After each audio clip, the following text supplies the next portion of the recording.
year comparisons for the fourth quarter and full year 2025.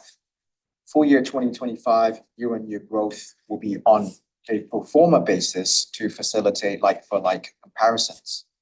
I will start with the results at the group level and then cover segment results, and I'll end with some commentary on our outlook for the full year 2026. 2025 was a strong year for GOTO, in which we delivered significant growth in both the top line and bottom line. Net revenue grew 24% to 18.3 trillion rupiah or $1.1 billion, driven by growth across all business segments. Cash recurring fixed costs, excluding cost of credit, increased at a slower rate of 9%.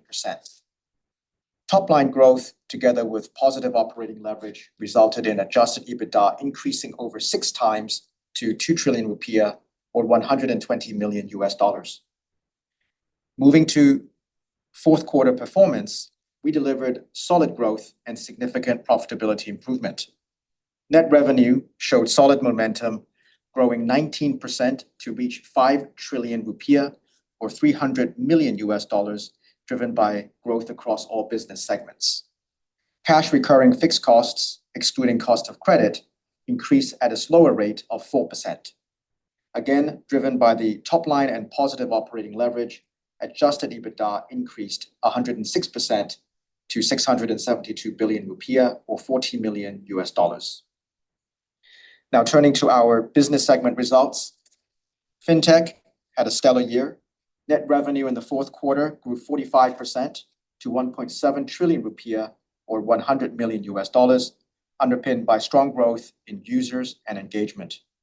Our consumer payments and consumer lending businesses both grew strongly, with consumer loans outstanding increasing 68% to 8.8 trillion rupiah or $523 million, beating our guidance. Fintech adjusted EBITDA reached 226 billion rupiah or $13.5 million from just breaking even 1 year ago. For the full year, adjusted EBITDA was 497 billion rupiah or $29.6 million, marking the first full year of profitability for Fintech. On-demand services delivered record profit.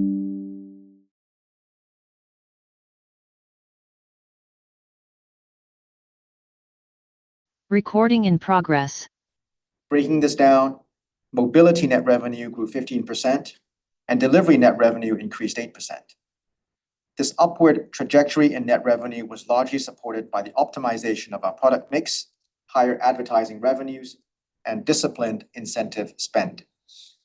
Adjusted EBITDA increased 55% to 415 billion rupiah or $24.7 million in Q4. For the full year, ODS adjusted EBITDA increased 105% to 1.4 trillion rupiah or $83 million, and adjusted EBITDA margin just about doubled to 2.1% of GTV. In e-commerce, our service fee revenue from Tokopedia grew steadily, reaching 193 billion rupiah or $11.5 million in the fourth quarter. And for the full year, it reached 820 billion rupiah or $48.9 million. As a result of our strong performance, in the fourth quarter, we generated adjusted free cash flow of 748 billion rupiah or $44.6 million.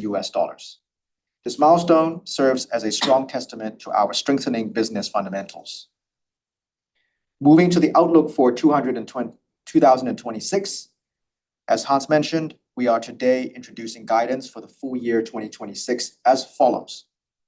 Group adjusted EBITDA of 3.2 to 3.4 trillion rupiah. Fintech adjusted EBITDA of 1.4 to 1.5 trillion rupiah. And ODS adjusted EBITDA of 1.7 to 1.8 trillion rupiah. This is subject to macroeconomic conditions. For example, we are closely monitoring oil prices as a result of developments in the Middle East, as fuel costs are an important consideration for our ecosystem. Historically, we have always been able to manage periods of volatility in energy prices and will continue to respond as needed to changing conditions. In closing, we are very well positioned to execute on our strategic priorities, and we are fully committed to delivering both sustainable top-line growth and expanding profitability for our shareholders in the year to come. With that, I will turn the call back to Joe.